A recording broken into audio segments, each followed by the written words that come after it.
ry'Imana ku izina ry'Imana Data na Mwana na Roho Mutagatifu, amena. Gira amahoro ya Kristo muvandimwe. Turacyakomeza rero amashimwe nyuma y'isengesho ryagiye ribohora. Haleluya. Isengesho ry'ejo ryabohoye abantu barishimye, muranshimira ariko nkumva atari nge nkwiriye gushimirwa. Ubuhamya bwatangiye kuboneka muri aya masengesho turi gukora, bivuga ngo aya masengesho ari gukora ku mitima y'abantu. Igihe turi gusenga rero tujya duhuza ukwemera, kandi buri wese yemere ko mugenzi we koko bari kumwe. Nanjye rero ndi kumwe namwe mwese, twese turi hamwe dusenga dusabira buri wese, kandi dusabira ibyifuzo bya buri wese kugira ngo Nyagasani atwumve. Twongera tuvuga ngo giremo twumve Nyagasani, giremo twumve Nyagasani.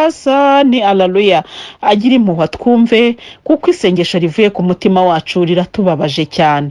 Twafashe umwanya wo gusenga dusabira isi, wenda tuzagenda twongera iminsi yo gusenga ndabihamya neza, ariko igihe tukiri ku minsi ibiri mu cyumweru mureke tuyigumeho kandi dusenge. Nyagasani aratwumva. Nukuri aho tujya tuzagerayo ni muhumure, ntabwo ari habi, nta nubwo hagoye mu by'ukuri, nubwo Nyagasani yaza tubwira ngo ni inzira ifunganye, ariko ntabwo ari inzira igoye cyane ku buryo tutakayigenzemo.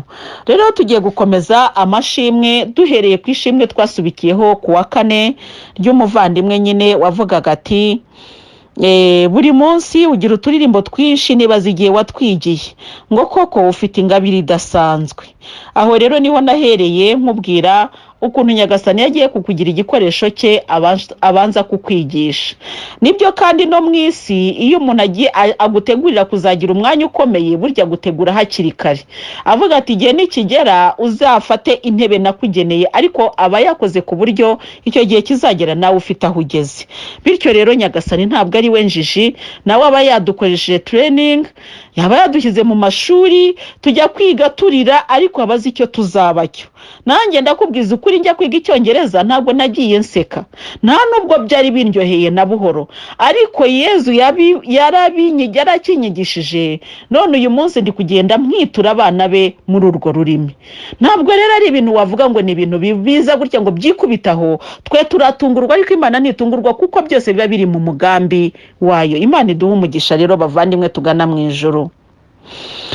Uyu muvandimwe rero yarakomeje ati ufite ingabire idasanzwe, ngushimira cyane ko ukunda abakene, ariko n'ubu ntacyo nohereje ngo bampere ntuzangaye. Ijya kurisha ihera ku rugo, reka noneho ngira icyo nibwira abo dufatanyije urugendo. Bavandimwe nkunda, mushimire Imana kuko sipari hazari mwinjiye muri izi audio. Ni Imana yabitoreye aya mahirwe twagize, ntadupfira ubusa. Ibingibi nibyo maze iminsi mvuga. Nukuri uyu muvandimwe ari kuvuga ibyo Nyagasani Yezu ari kuvuga. Mbese muvandi uri kuvugana na Yezu neza neza. Aya mahirwe twagize ntituyapfusha ubusa mwa bavandimwe banjye mwe tugana mu ijuru. Nyagasani Yezu yadufukuriye iriba ku buntu. Ntabwo Nyagasani Yezu yazanye abakene muri izi audio ya, ahubwo yaduhaye amaso abona abakene, babandi baturi iruhande, babandi badukikije. Mbese Nyagasani Yezu yaduhaye kubona ko hari abakene tugomba kugira neza. Atwibutse ijambo rivuga ngo azahamagara b'iburyo bwe ngo nimuze ntore za data tujye kubana, kuko nari ndwaye mukansura, nari nambaye ubusa muranyambika, nari nshonje murangaburira, nari ndi mu nzu y'imbohe mungeraho, mbese nari merewe nabi murantabara. Bati twakubonye Nyagasani ati bya bindi mwagire babandi baciye bugufi, burya nije mwabigiriraga. Nyagasani Yezu nawe tuzahurira nawe muvandimwe, ni muri babandi baciye bugufi, babandi bababazwa, babandi bagowe uyu munsi, abo niwe Nyagasani Yezu yigaragarizamo mu kwicisha bugufi kwe. Dukomeze rero bavandimwe tugana mu ijuru. Uyu muvandimwe ari kutuburira ngo abaya mahirwe twagize ntadupfira ubusa. Iyo umuntu agize amahirwe akamupfira ubusa, nuko kuvuga ngo biraza akabireba gutyo bikongera bikigendera. Ntadupfira ubusa rero. Louise wadusabye kujya tugusabira, rwose tuzabikora.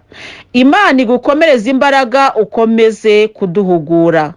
kubyerekeye amashimwe kuko nibyo nabasabye kujya munsabira birashoboka ko waba uvuga uti ase kwatubwiye ko abonana na Yezu ubwo byose ntibyakemutse ariko muvandimwe rero naho waba ubonana na Yezu ariko bucyambaye umubiri burya umuntu n'umuntu munagira intege nkeya na Yezu we wenyine yarabyivugiye aterega wigira ubwinyakura ariko umubiri ukagira intege nkeya aya magambo si Yezu wayivugiye ubusa ngiye wagiye kurenga ngira imbaraga ziruta iza Yezu ntago byakunda kuko yaratubwiye ati mwambari w'umwana agenda nka se nanjye rero ngenda mu mbaraga nkize ariko ngenda mu ndi umuntu muvandimwe ugana mu ijuru rero ntabwo nifuza nta nubwo mpanga gutsikira ariko biramutse bibaye ntuzigere uvuga ngo ngo nuriye se ngo ariko ngo tukarivuga koko ngo ziranyigisha oya winseka Dawudi yari umuntu ukomeye cyane ngewe mba mbivuga nicishije bugufi kuko nzi neza ko turi abantu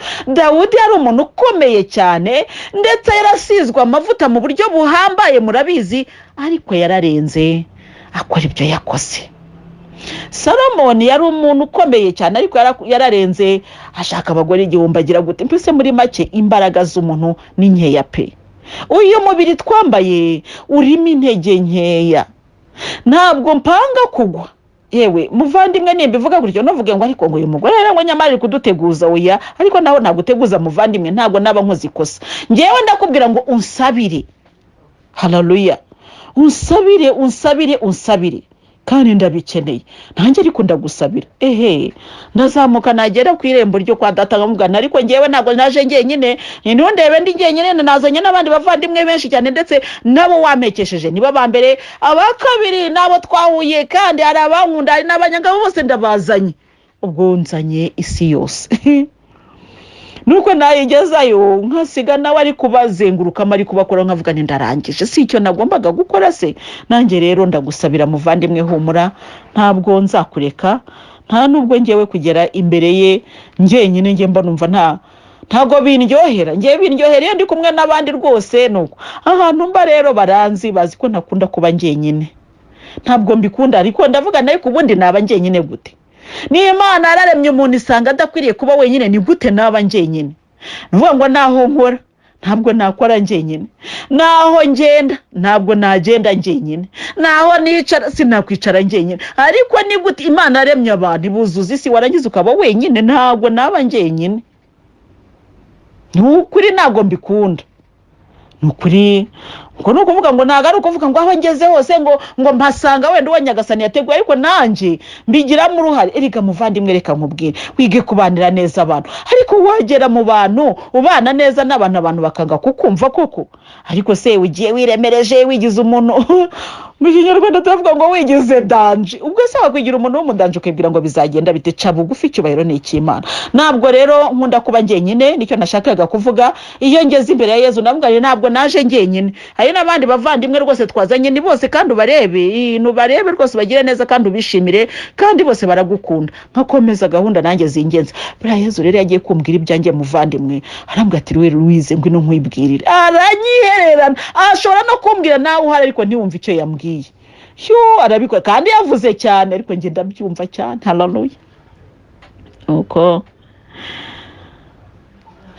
Yezu we uri mwiza Nyagasani Yezu ni mwiza kandi afite ubwenge bukomeye igihe kimwe hari umupadiri wigeze tubaza ariko se ko mbona muhabwa ubutumwa bukomeye kandi ko muba murimo n'abana aba bana ntabwo bumva aya magambo Yezu aba ari kuvuga koko avuga tuterera abana baba bahari ariko nukuri buriya Yezu azi ubwenge ntabwo ushobora kumenya ubwenge bwa Yezu ko bungana uzi ko avuga nawe uhibereye ntugire icyo wumva pepe bikarangira ntacyo wumvise arahanura Yezu akatubwira ibizaza nawe uhibereye ariko ntugire icyo umenya kubera ko ko Yezu erega yarabikoze no muri Bibiliya birimo none se ntabwo yibuka ubwo bamubazaga bati kuki ukunda kuvugira mu migani akavuga ati bariya bafite amaso ariko ntabwo babona bafite amatwi ariko ntibumva mwebweho haleluya mwahawe gusobanukirwa iby'ingoma y'ijuru nimwumve rero icyo bishatse kuvuga haleluya akaba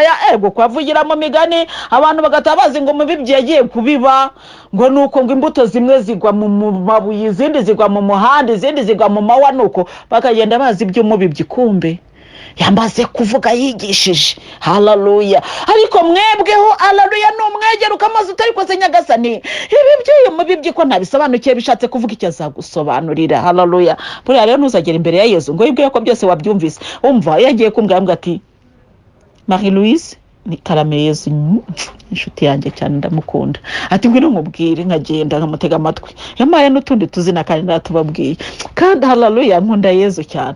Nuko rero haleluya akakira ku ruhande akanganiriza akambwira amakuru atari kuzi ko ibi ngibi nagutangije bizagenda gutyo, uzi ko ibi nibi bimeze, ariko se niko bimeze uko nkabandarize kwa Yesu. Mbese kuvuga ngo uzagerayo gutega amatwi gusa biragoye, arabikubwira ukajya wumva bimeze nk'amazi bari kugusukaho byiza ariko biryoshye we, waba warunaniwe ukumva arutsa ukaburarize.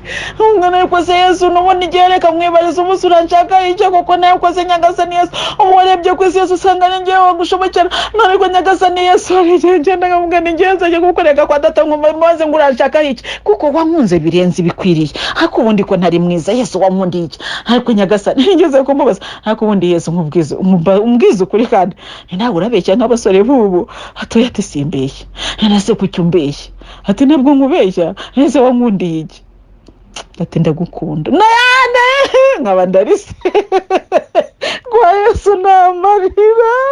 Yesu we nderira marandira, ariko ayo marandira hari igihe ushobora kumva ndikurira ukavuga uti umugore rwose amarira yara mbese yamwishe neza neza ageze ku birenge wapi. Kuriya bavuga ngo amarira atemba ajya mu nda, ye baba wenda byumva cyane, ndarira nkanahogora rwose ko nta marira amanuka ku maso, kandi ntago bari byo mba nigira, kuko ubutababajwe niyo babaza umubiri. Hari n'igihe asohoka ku maso, hari n'igihe bitagenda uko nguko nuko.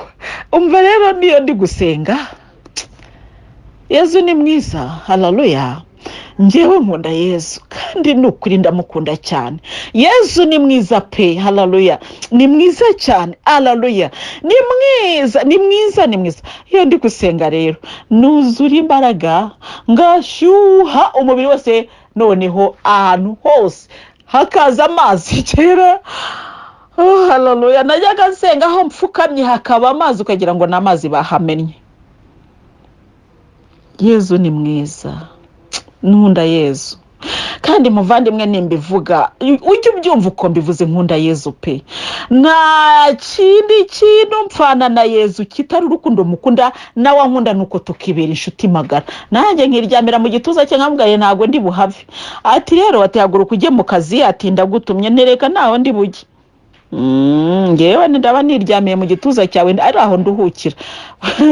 Yesu toya abigishwa be, ariko ageze ku mugabo witwaga Yohani wakundaga kwiryamira mu gituza cya Yesu, akaba ari wiwe. Nawe mbwira Yesu ni nanjye nshaka kuzaba Yohani iruhande rwawe.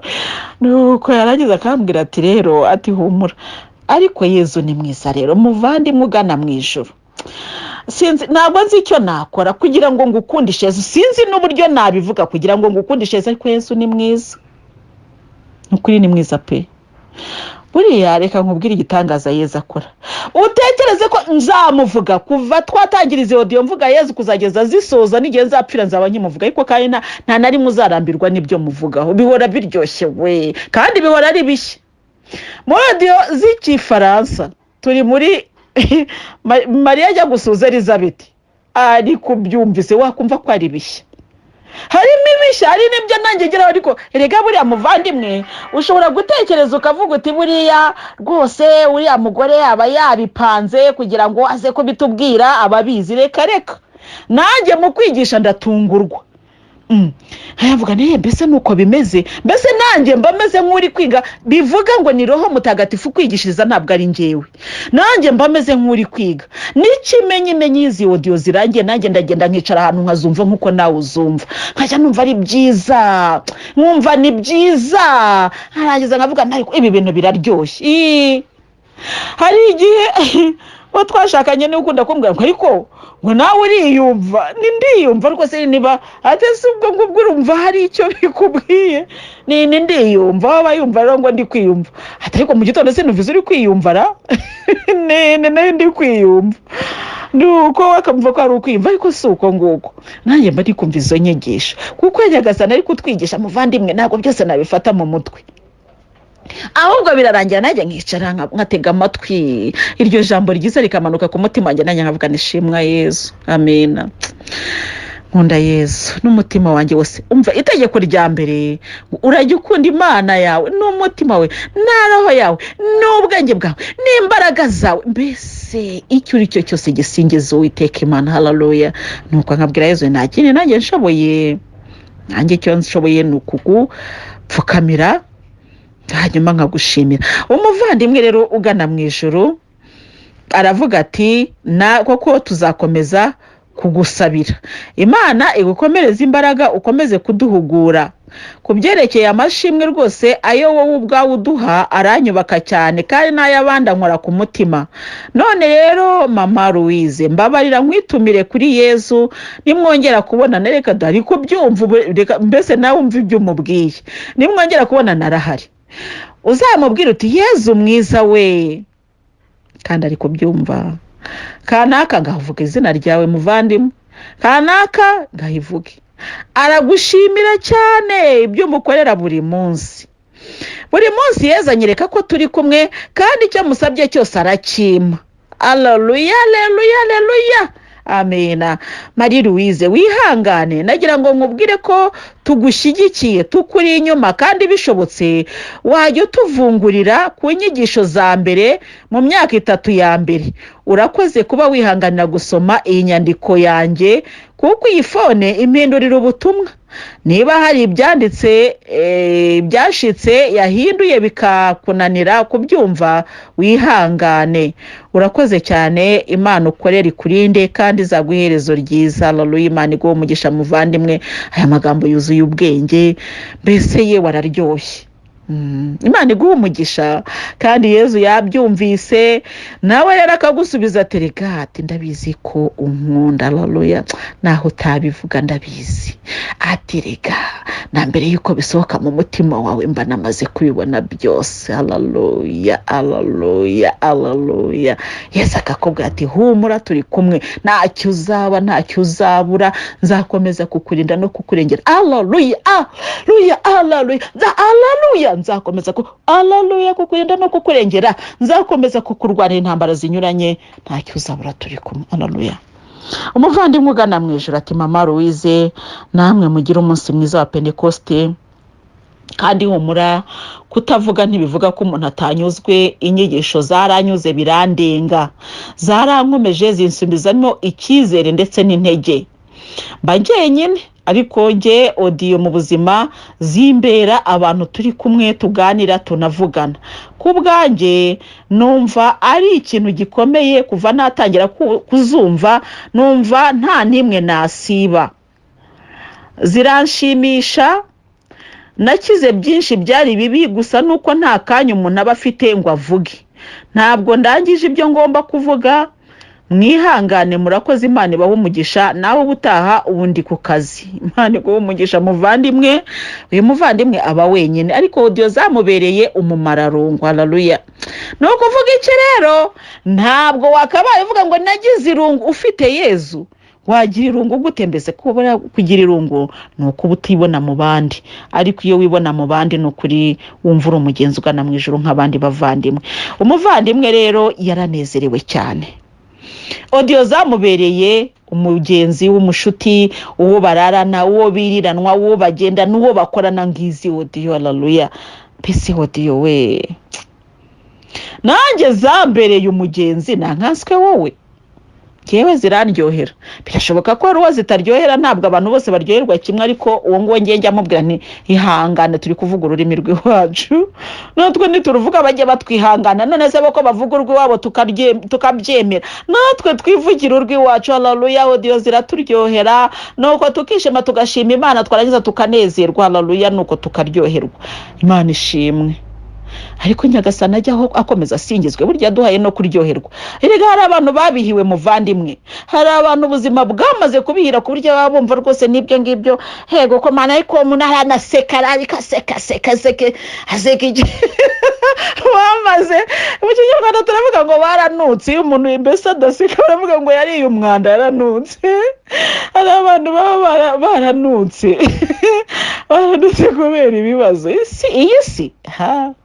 Iyi si ni mbi. Hari umuvandimwe twaganiriye, ndavuga rero umuvandimwe buryo wikoreye umutwaro urananirwa. Noneho iyo unaniwe rero utangira kuvuga nabi, n'abatikoreye ubona barushye. Umuntu yanakubwira ngo ngende umva nta kibazo, ngo reka ngo urabeshya, ngo wabaho se nta kibazo ufite kubera ko wowe uremerewe, wumva ko abantu bose baremerewe. Ntabwo ari byo. Iyo umuntu yikoreye umutwaro rero ari umukristo ugana mu ijuru, arihangana akihangana abandi akirinda kuvuga nabi. Imitwaro twikoreye rero igituma dukambya agahanga tukanavuga nabi, ariko muramenye ntitwongere kugwa mu ntege nkeya ngo tujye kure y'Imana, sibyo? Tugiye gukomeza urugendo. Umuvandimwe ugana mu ijuru ati umunsi mwiza mama wacu, turashimira Yezu ibyo adukorera byose kuko ari byiza. Ndashima kandi uburyo ahora agutuma ko adukunda. Iyo tubwiye ngo umbwirire abana banjye ko mbakunda, numva ibyishimo muri nge bidasanzwe. Haleluya, oh haleluya.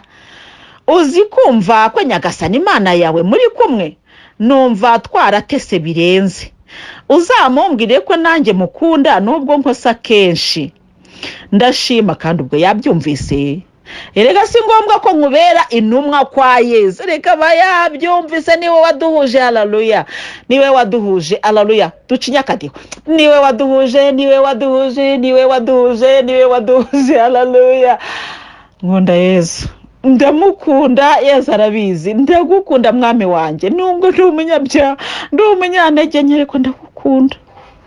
Kandi ikibanza ufite mu mutima wanjye nta muntu uzakikwambura Yezu, ntawe. Kandi rega singa ufite ubwoba mwami wanjye, nanjye nzi kuzikwirwanirira. Yezu uramenye ntihazagira ugusimbura ku ntebe yawe mu mutima wanjye, ntawe weya ntawe, kandi ntazagira n'ubigerageza. Shimwa Yezu. Nuko muvandimwe ati numva ibyishimo muri nge bidasanzwe. Uzi kumva Nyagasani Imana yawe muri kumwe, numva twaratese birenze. Uzamumbwire ko nanjye mukunda nubwo nkosa kenshi. Ndashima kandi ko yumvise isengesho ryacu. Umukecuru ubu yarakize, ni muzima, haleluya. Yezu ahabwe icyubahiro. Indwara yari imwivuganye maze Yezu akinga ukuboko. Ni nyir'ububasha budahangarwa, nasingizwe ubu n'iteka ryose, amina. Ndagushimira kandi ko wamfashije kumusengera, ubu akaba agihumeka. Umubyeyi wacu Bikira Mariya na Yezu bakumpera umugisha utagabanyije kuri uyu munsi wa Pentekosti, bakumperereho mutagatifu akuzure kandi agumane nawe, uyoborwe nawe iteka n'iteka, amina. Ugira ibihe byiza shuti muri Kristo Yezu, amina. Imana iguhe umugisha rero muvandimwe mwiza, Yezu aguhe umugisha. Mukecuru twarasenze kuko nubwo byari bikomeye ariko Yezu yaramukishije. Uyu muvandimwe rero avuze amagambo anteye kwibuka bimwe mu byambayeho. Ubwo rero Yezu Kristo bwa mbere ambonekera yaraje ampamagaye mu mazina, noneho ndaremba, ndikubita hasi ndigaragura, mbese buryo uranzi nayiwe data we, ntabwo naretse kunzi wa mwami wanjye, niryo zina se nawe urarizi? Ati ndakuzi nayi Yezu wanjye we. Ariko muvandimwe uzi kumva Yezu akuzi, nkavuga ni ukuri se urarizi iryo zina? Ati Louise mwana wanjye, nireka ni nawe se urarizi? Ntariko ndeka mpfe ahubwo we Yezu we, ndeka nipfere kuko ntabwo narinzi kunzi. Kumva ko akuzi birakunezeza, haleluya. Twaratese rero bavandimwe tugana mu ijuru, nukuri turabatese, ariko tuzi ko dusenga Imana ikavuga. Haleluya, haleluya, ndagushima Yesu we, ndagushima kandi nzahora ngushima iteka ryose, haleluya, amen. Bavandi, muzi ko hari abantu bamara iminsi 3 mu masengesho akiyiriza iminsi 7 ikarangira, ategereje n'ijwi ry'Imana karibura, agasoza amasengesho agataha. Ariko twebwe tavuga tuti Nyagasani Yezu ati ndahari bana banje, ariko haleluya, tubikesha iki? Elizabeth, haleluya, yaravuze ati mbikesha iki ngo nyina w'umutegetsi wanjye agendere mbese mbikesha iki muvandi tubikesha iki ubiye Nyagasani aje akakuganiriza avuga ati umbwirira abana banjye ko mbakunda nkabikubwira muvandimwe wumva ubikesha iki kugira ngo Yesu abakuzi kandi agukunda uzi ko wari wararize igihe kirekire umuvandimwe anyandikiye arambwira ati yewe we ati rwose ati nishimye cyane ati narasenze igihe kirekire ngo nzabone umuvuga butumwa ukunda Bikira Mariya kandi unamuvuga ati none nakubonye aravuga ati nakubonye ndavuga numva nta nubwo wambonye gusa ahubwo wapfasheho haleluya kandi haleluya Bikira Mariya umva nzamuvuga kandi ibyo muvuga si ibihimbano byarashobokaga cyane ko batanamuvuga muri Bibiliya bakavuga bati nuko Yesu aravuka ariko si ibyo byonyine ntabwo ari ibyo bamuvuzeho gusa oya Luka arabivuga we avuga amagambo wenda abantu batekereza ko ari make ariko ni menshi iyo yagiye imuzi usanga akobye ibitabo 100 bivuga kuri Bikira Mariya gusa mbe Bikira Mariya se kuko mubyeyi mwiza nzaguhimbira ayo makuru yo guhimba nzayabona ngo nibyo ufite mubyeyi n'ibisingiza ayo makuru narana yarangiza ubu nzahimbira Bikira Mariya gute ho bavandimwe we nimundeke mvuge ikuzo ry'Imana nimundeke mvuge ishobora byose haleluya yatugiriye neza haleluya iduha umubyeyi iduha no kumumenya iduha no kumusobanukirwa ariko abantu badafite nyina bitwa imfubyi tukaba imfubyi twaratabawe ntabwo dukwiriye kuba imfubyi dufite umubyeyi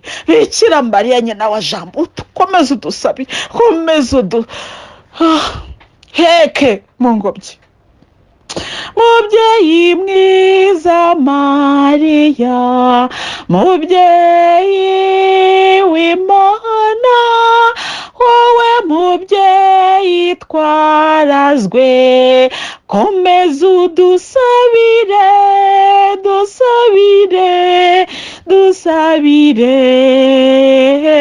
komeza dusabire kumana Yesu ugiye dushima tube hafi maze utwigishe kugira nkawe duhore iteka tunogeye Imana haleluya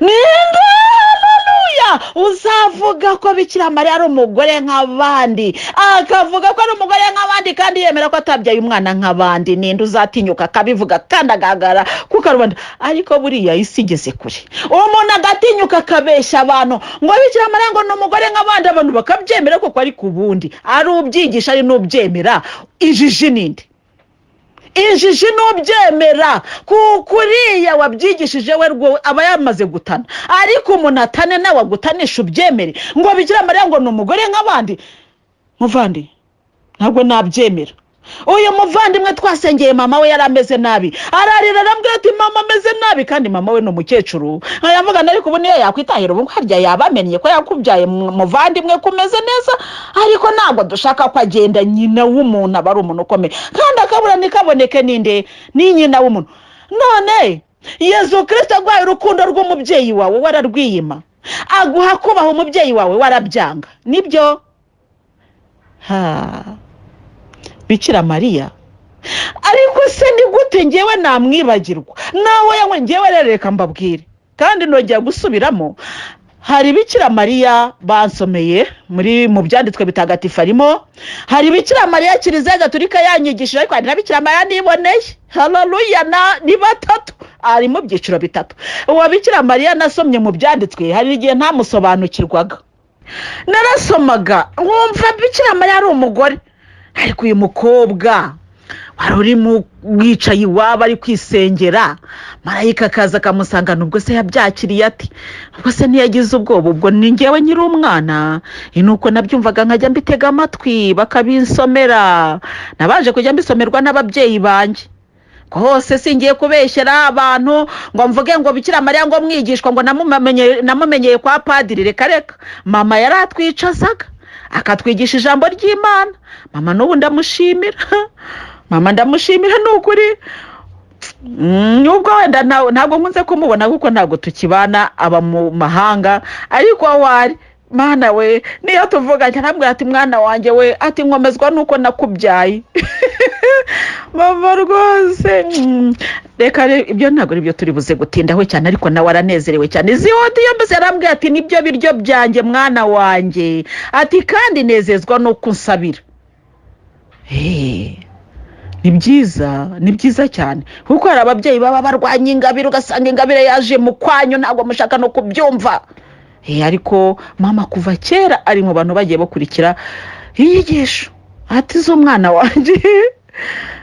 rwose ugasanga ari byo, ariko ndashima na papa turi kumwe muri izi nyigisho kandi rwose birakomeye. ubwo rero wenda ko ntaga paranteze, hari ahantu abavandimwe banjye bageze hafi ya bose, umuryango hafi ya bose baragenda bajya kuba abarokore. ubu hafi ya bose babaye abadeperera, baranabatizwa mu mazi menshi. nuko ubwo papa rero yaba ari kumbwira ko bageze muri ibyo bihugu by'amahanga basanga ahantu bashobora kumva ururimi rw'ikinyarwanda ngo ari muri ADP.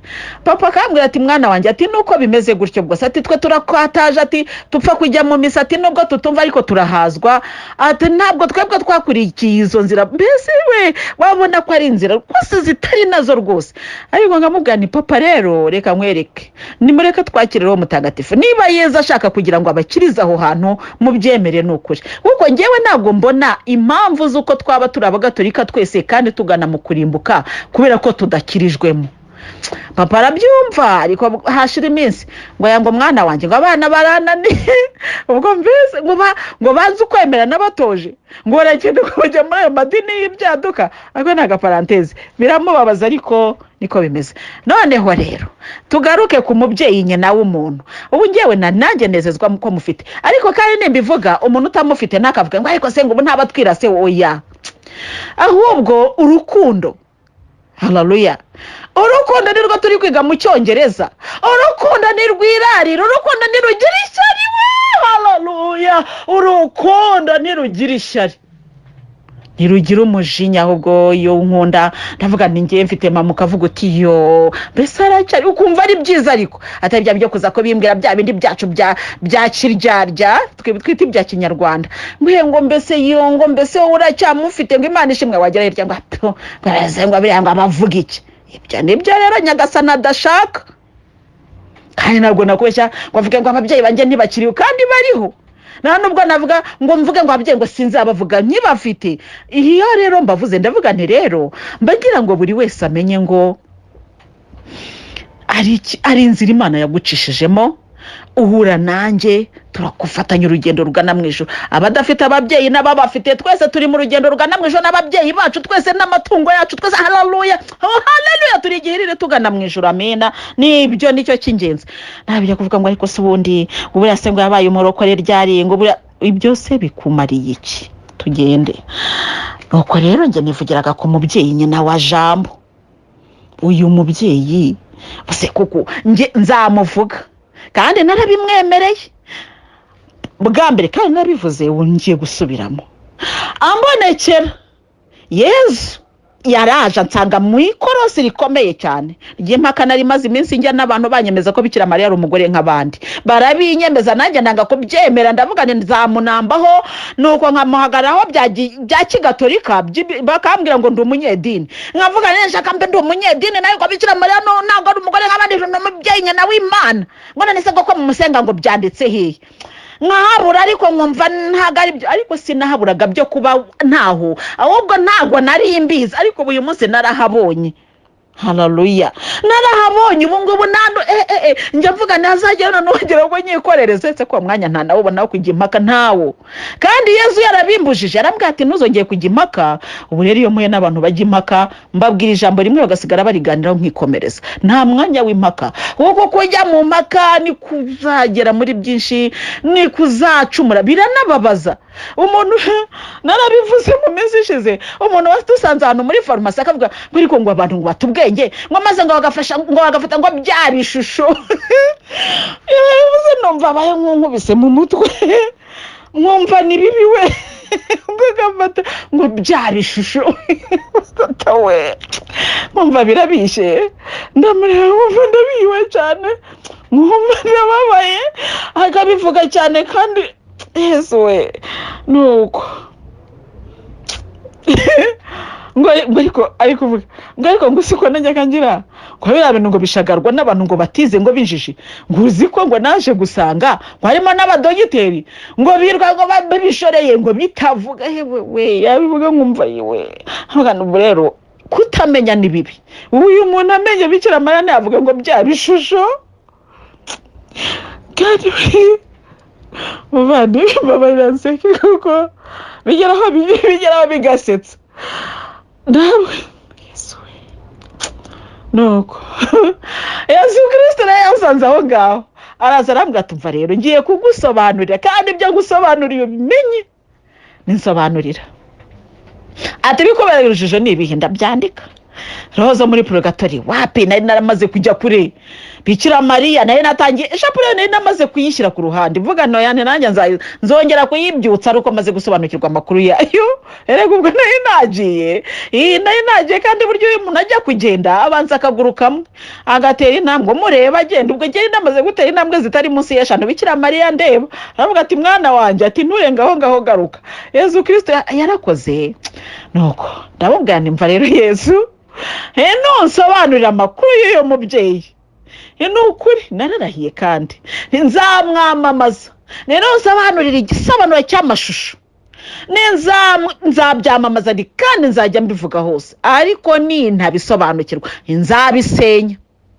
Nari navuze nzahita njya no muri ariya matorero ngenda nabyiyemeje nzahita ngenda njya muri ariya matorero yayandi avuga ko Bikira Mariya ari umugore nk'abandi nzahita njyamo mbatizwe mu mazi menshi ariko ntusobanurira ntabwo nzagenda nzagumaho ndi kandi nzahamirizaho ndi kuri Imana. Niwe wampitiyemo rero yampitiyemo kumbonekera ndi hahandi ngomba kuba. Nuko araza arambwira tumva rero ngusobanurire uyu mubyeyi ntabwo ari umugore nk'abandi mva muvandimwe wanjye nkunda. Tugiye mu bukwe bw'ikana haleluya twasanga uyu mubyeyi ibyo yasabye yarabihawe kandi bitavugije induru kandi n'ikimenyimenyeza aramubwira turagira ngo mbikorewe iki ku isaha yanjye taragera koko twaje nk'abatumirwa icyo ni icya mbere. Icya kabiri kabuzi ku isaha yanjye taragera uragira ngo nkore iki? Bikira Mariya ajya abwira Yezu akabikora atari yakapanze kubikora. Erega ibyo twe turabizi kubera ko birananditse. Haleluya birananditse. Nanjye iyo magaze mu bukwe bw'ikana nabaye wo mu bukwe bw'ikana ndavuga ni mubyeyi nanjye uransabira nta divayi mfite maze ubwo nkoza amakosa kandi nzi ko abandi yabibakoreye none se ko ntayo bari bafite bakaba bari basebye Bikira Mariya yahagoboka nuko bagasubizwa. None ngewe nanjye ko ntangiye guseba nkaba mbona divayi wanjye yarangiye ndetse nimuhamagara nkavuga ni mubyeyi we ni wamvugiye koko ndasebye mubyeyi ariko muvandi ninde wakwanga umuntu wamutabara agiye guseba? Keretse utamubonye ugutabara ugiye guseba nibwo waceceka ariko wamubonye bavuga uti wanabaye wo kabyara wimbabarira unabara. None Bikira Mariya nareka ne kumutabaza erega ariko ubwo uziko n'abana bakura bakadusumba. Ndareba abasore banjye gasanga ndarebera hejuru yongeye kubareba mu maso nukurarama hejuru. None nabarera nte gutangira no kumubwira utaterega ati mujye mutuza ababyeyi ati ntago mugomba abana bo uko bari gukura mu buryo bwabo muvandi wamubwira utereka tuvuge ishapure aterega mama mwebwe muvuga amashapure kubera ko wenda hari icyo wabanje ntibaragera kuri urwo rwego ariko barabikora abana ati mwebwe nimujye musenga kuko mufite uko mubyumva ariko twebwe turacyari abana mureke tubanze tubyumve. Mu minsi ishize wenda waramuyobora guti dusenga agapfukama ariko yamara gukura ati reka ati byo mube muretse gatoya, amasengesho y'ababyeyi ku bana turayazi. None ugize amahirwe ubonye umubyeyi ugufasha kugushyira abana ku murongo, mbese ntiwamwirukira? Ahubwo mbe mubyeyi amakuru urayafite, usiko aba bana batarimo kunyumva. Mbega umubyeyi mwiza. Hari abamama bajya baza bakanyiyambaza, akambwira ati rero umwana wanjye agiye gushingirwa ariko ntabwo namuhaniye kwa kundi binantera isoni, sinamukohereza ukamumbwirira. N'ubwo nimwohereze ngewe ntabwoba mfite, mwabimubwira byose uko agomba kubyifatamo. None ugize amahirwe wamenye umugore mugenzi wawe ushaka kugufasha urwo rubyaro ngo ntumwirukire. Utamwirukiye se ubwo waba wirukira hehe? Mbese wagize amahirwe wabonye umugore ubuze kugufasha umugabo wawe atari buze kumwifuza. Dore ko abagore b'ubu ngubu ujya kumubwira utereka mu rugo bimeze gutya ati nzamuhamagara. Hari umugabo wigeze kumpamagara ubwo n'ubundi buhamya, arambwira ati ndashaka kugira ngo mfashe, ati urugo rwananiye, ati umugore arananiye, ati kandi njyewe mbona, ati mbona uri umugore mwiza, ati mbona rwose wubaha umugabo wawe, ati mbona mbese byose, ati mbona nzamuhamagara muganiza. Ati se nayo nanjye ntacyo mpimira, ati rega nararembye, ati ubu ngubu uriya mugore ko murana igice, ati ntabara. Ase ko wari wamamagaye ngo umbwire icyo ngufasha, none n'ibyo biri mu bufasha ntabwo byakunze nyine. Iyo bikunda simba mbiguhaye mu bamya muvandimwe. Ariko rero uyu mugabo twakurikiye ni umugabo ukomeye, aba yahagaze nuko ibintu byose arabihagarika rwose, ibintu afunga wari wabona robine bafunze, robine burya birimo amazi, ariko iyo bafunze yavana icyo bita vane, amazi ntabwo azarikashwi. Nyagasani Yesu ajya zakafunga vane nuko ibisigaye rwose akavuga ati ngaho gerageza urebe ko wafungura robine urebe ko ari amazi. Ereka da yayifunze vane. Nyagasani Yesu ajya afunga vane rero, haleluya, ntatume abisi batwegera ariko baba batwegereye. Nuko ndavuga mva rero muvandimwe ntabwo ibyo byakunda. Erega burandi n'umuvuga butumwa atabanza aricyo baburatage tuma hari mbona wowe uri umugore rwose wubaha, mbese yewe uko yari yarambonye ntukumbaza ariko mbese yampamagaye agira ngo mufashe rwose urugo rwe rwamunaniye. Ajya rero Nyagasani Yesu ajya bikora nuko. None rero twabonye haleluya umugore uri buze kudufasha umugabo wawe, umugore uri kugufasha umugabo wawe kandi atari bukuvemo ikindi kandi atari bumwifuze. Mugabo wabonye umugore ubuze kugufasha, wa mugore w'umunyamahane akagenda akamuganiriza akamwumvisha ko atagomba kugira amahane. Buriya Bikira Mariya yansobanuriye impamvu ya rozari, reka nyibasobanurire mushobora kuba mwarabyibagiwe. Umva Bikira Mariya yarabidusobanuriye aho twasengeraga, aratubwira ukuntu akiri mutoya Imana yari yaramuhaye amasaro. Ubwo rero abagore nako aho amariye nyine kuba umugore, babonaga rero afite urugo rwiza rw'intangarugero, we na Yosefu rwose nta mahane, bubahana bakundana, mbese babagaho mu rugo rwari urugo rutagatifu nyine, ko babagaho gitagatifu. Abandi bagabo bakimbiranye n'abagabo babo, ngaho ibintu birakomeye, urugo rutagira amahane n'urwo kwa Mariya na Yosefu. Bakagenda bakamubwira ati ariko mubyeyi kuko ubigenza ute?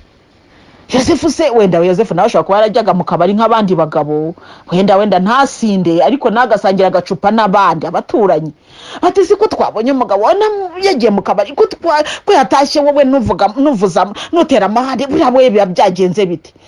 Akabwira ati ariko ati mfite umuti, akabaha isaro yari arifite. Nuko iryo saro rero akagenda akakubwira ati rero iri saro ujye urijundika. Nuko umugabo yataha yasinze, nuko gafata rya saro ukarishyira mu kanwa, ati iri saro rizagufasha kumuhangara no kumubwira amagambo akwiriye nkwereke, kuko abagore buryo mu bwengo rizagucisha bugufi ntabwo arifata. Bikira Mariya akavuga ati buriya rero babagore bajya mu nzaratsi, agenda siko agiye gufata umuti rwose uri buze kumukangarira umugabo. Bikira Mariya namubwira ati rero izi ni inzaratsi nziza, wowe umugabo naza afite amahane uzahita utamirira isaro nkwereke. Mbese ubwo akamubwira ati azahita aca bugufa nagupfukamira ahubwo gusaba imbabazi. Mugore akavuga ati yewe we, ati niko byagenze, ati burya Yosefu yabaye inganzwa muri ubwo buryo. Bikira Mariya ati wowe fatira isaro ubundi wowe uzaritamira uzambwira. Uko mugore akarijyana azi ko abonye umuti mbese uri bucecekeshe umugabo yasa, umugore akabatamiye rya saro. umugabo atangira gutera amahane, umugore agatangira kuvuga, ajya kuvuga isaro rikajya ribyimba mu kanwa, umugore akananirwa kuvuga amahane agakira atyo, kubera ko wa mugore ari ufite amashagaga ahora atera amahane. Umugabo yavuga, umugore akavuga, cyangwa umugabo yaza yamwumva ageze ku marembo atangiye kuririmba. Abagabo kera bararirimbaga bataha baririmba, umugore akaba aratangiye ati ati nimwumva muvuna muheto, ati amafaranga mukaba aratashye, yatamira rya saro kuvuga bikanga. Mariya kandi yaramubwira ati wowe iri saro ntuzaricire gusa, wowe uritamire, ukomeze uritamire, aragupfukamira. Nuko ubwo umugore uko isaro uko ashaka kuvuga isaro ribyimba, uko ashaka kuvuga isaro ribyimba, nuko umugore akananirwa kuvuga, ariko amahoro akazaza mu rugo kubera ko yamashagaga ya wa mugore yavuye. Burya hari n'abagabo bagira amahane kubera imyifatire y'abagore. Hari abagore baba bakanuye amaso. Ubwo rero yafataga rya saro, amaso yahitaga asubira mu gitereko cyayo. Nuko umugore ntiyongera kugira ariko hari abagore b'abanyamahane aba bita babushari, umugore nyine ukakaye. Nuko Bikira Mariya abaha isaro, nuko bakajya baritamira. Kandi buriya rero kugira amahane k'umugore ntabwo bivuga kubaka. Mu by'ukuri mugore, ngewe n'inama nkugira, ntuzanezezwa no kumva no ku mugabo wawe yabaye inganzwa, umubwira ngo cishwa aha agahita yiruka. Burya ntuzatekeze ko ufite umugabo, ntabwo burya sibyo. Ngewe numva abantu bakabaye babana mu bwumvikane. Wenda uwo mugabo yabacishwa agacishwa ahangaha, ariko mu buryo bw'ubwumvikane. Kavuga uti sheri, ko nifuzaga ko tujyana hano, kandi burya abagabo ni abantu beza. Nuko abagabo ni abantu beza, burya iyo umubwiye neza umugabo aragaruka. Hari abanga ariko ni bakeya, ariko abenshi burya umugabo aba akeneye ijambo ryiza. Kavuga uti ariko this way burya kuko abagore rero nagiye nigisha, nagiye mbere ku kuntu usengera umugabo. Kandi narabibigishije abagore, umuramupfumba tukajya uvuga ati mu izina rya Yesu Kristo umufashe ku mutwe. Umugabo akajya ati rwose umugore urukundo rwacu nawe uri mu masengesho muvandimwe, ariko ni ngombwa erega mu Kinyarwanda bavuga ngo ujya kwica ubukombe arabwagaza. Nawe rero ntabwo ugiye kumwica, ariko burya iki murimo kiba ari kibi, cya kindi gishaka gusenya urugo rwanyu kiba ari kibi. Nuko Bikira Mariya rero yubakiye abo bagore. None twabonye umugore utwubakira, atari bujye kutuvuga. Wa mugore uri butume wa mugabo wawe agaruka mu rugo, wa mugore uri butume abana bakumvira, wa mugore uri butume nawe uba utagifite amashagaga, wa mugore utuma abakozi mu rugo banezerwa nuko mabuja ari mwiza, databuja ari mwiza, n'abana barezwe neza, mbese abakozi ntibazongere no kugucika ngo bagende. Mbese uwo mugore we ntiwamugisha inama? Wamugisha inama rwose. Uyu mugore rero ngewe iyo muvuga ntabwo ndambirwa kumuvuga, ariko namuvuze mpereye kuri wa muvandimwe watanze ubuhamya avuga ati mama yari yararwaye uramusengera arakira, kandi kuko twarasenze mama arakira. Imana ishimwe cyane. Umuvandimwe nawe yungamo ati nene nasenze ngo nzabona umuvuga butumwa uvuga kuri Bikira Mariya. Ati none namubonye, nukuri yaramubonye, kandi nanjye ndavuga nti nzakomeza muvuge uyu mubyeyi. Buriya rero reka nkwereke, yego Yezu wenda araza akanganiriza akambwira, ko n'abandi bavuga butumwa burya arababwira akavuga ati nagize iyerekwa, nuko akaba yakubwira ibyiyerekwa rye. Ariko burya rero hari itandukaniro rikomeye hagati y'ubutumwa Yezama na bwa bundi bw'abavuga butumwa babigize, mbese ndavuga ngo babigize umwuga. Reka nkubwire itandukaniro. Nubwo Yesu Kristo araza akabwira ati maze umbwira abana ibi nibi, ngewe ndavuga nanjye ngakubwira n'amakuru ariko amakuru ari live, apana n'amazi iminsi live. Yego yaza akabinyibwirira, akaza akansanga ndyamye muri iyi minsi, amaze iminsi aza ansanga akambwira amakuru. Ntabwo ndayababwira kuko ntabwo ari yambwira kuyakubwira, ariko ndayafite. Nta munsi n'umwe mba ntafite amakuru y'ijuru, nta n'umwe. Nuko nkaza nkabikubwira uko abimbwiye. Hari n'igihe mba ndi kwigisha akaba ari winyibutsa ati wibuke ko nagutumye, ndabivuga, ariko nkabivuga koko. Nuko nakubwiraga rero muvandimwe ugana mu ijuru, hari Bikira Mariya namenye nigishijwe na mama na data, ibyo uwo namuvuze. Hari Bikira Mariya nagiye mu misa baransomera, baramusoma rwose, bakajya basoma muri Bibiliya, nkumva Bikira Mariya ari nabonye. Noneho mu buzima bwanjye ntabarandengera uyu mubyeyi, ijuru n'isi byari byahuriye imbere yanjye, byahoberanye cyane. Nuko ndamwiyambaza ndamubwira ni mama, ndapfuye. Niko namubwiye, kandi koko ndapfuye, ariko roho yanjye uyakire mu bwami bw'ijuru, unyakire, ndabizi ko mpfuye, ntabwo napfuye. ariko njye nabonaga napfuye, ariko sinapfuye. Kwa Yesu Kristo, haleluya, yarambwiye ati hari umugambi wanjye utarasohora kuri we. Hari erega ntabwo nagutoreye kuvunika, nubwo nagutoreye kubabara. Ati hari umugambi muremure imbere yawe uracyariho. avuga nariko se ndiho gute kandi ndeba mpfuye? Ubuse uyu mugambo uzasohora gute nzaba ntakibasha kuvuga? Ese Nyagasani, wowe uko bireba ko nakozwe n'isoni nzatinyuka gusubira imbere y'abatowe ngo ngiye gutanga ubutumwa bwiza koko bazabwumva se? Ariko bavandimwe guseba muzi cyari cyo. Abantu barahagurutse baransebya, bansebya babyitayeho, ariko mbese bya bindi bafatira umwanya, ariko uyu munsi nabo bari kurira. Hari igihe ndeba amarira barimo nkavuga ni Nyagasani bababarire. No kuri pe, abo twasangiriye kumbehe abari kurira Yesu nabababarire, ariko kandi barabibwiwe. Yesu Kristo akaza kambwira aterega ati bariya bose bagukoze mu jisho, ati bagiye gukubitwa inkoni ikomeye, ati kandi ntuzabaririre, ati kubera yuko buriye umuturirwa ntariko wimbeshya. Ubu se nibangaraguye utandeba, barangaraguye, ariko muvandimwe nk'uko ufata ifuka yishyira mu mazi maze ukajya ugaraguza umwuko, baramvugura ubwa rurambera.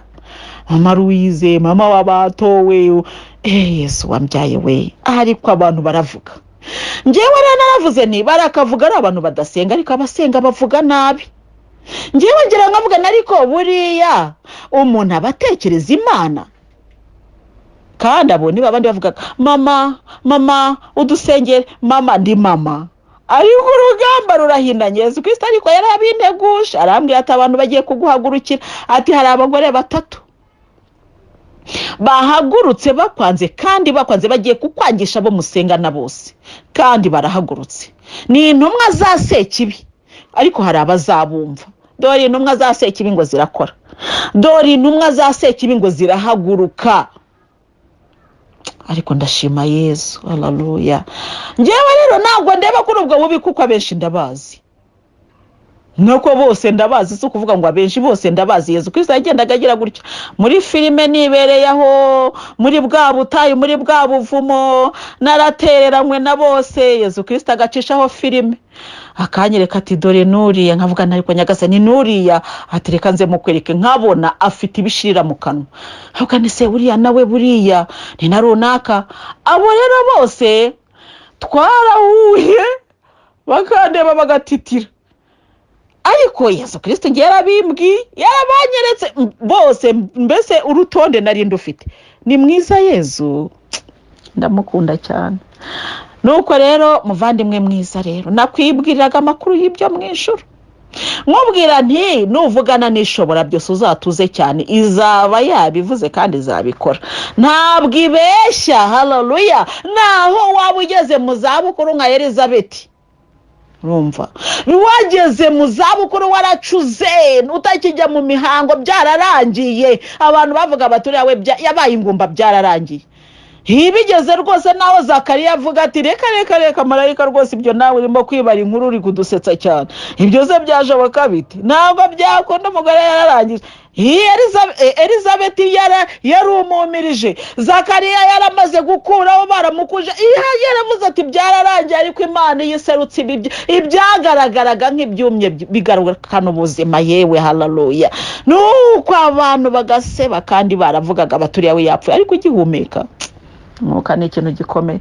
Uyu munsi rero mura n'abantu nkabona baratitira, nkavuga nariko muratitizwa n'ubusa, ngiye nta mutima mubi mfite. None se ko atari mwe mwanjyanye mu ishuri, kandi ko Yesu yasanze mu ishuri akambwira ati nta nuzari gusohoramo, ugomba kuryiga. Muvandimwe koko urirenganyiriza iki? Ko atari wowe warinshyizemo, ntabwo ari wowe, ni ukuri. Cyenda bohora abantu bose batekereza ko baba bafitanye ikibazo nanjye, ndababohora mu izina rya Yesu. Ndababohora mbabwira ni nta kibazo mfitanye namwe. Ryari ishuri nagombaga kwiga, kandi ndashima Imana yari inyigishije. Erega iyo najya mu ishuri ntabwo nari buba kiriya gihe. Mbere yuko njya mu ishuri nari umuvuga butumwa, navuga ngo lokale cyangwa se nationale. Mvaya nabaye umuvuga butumwa international mpuzamahanga.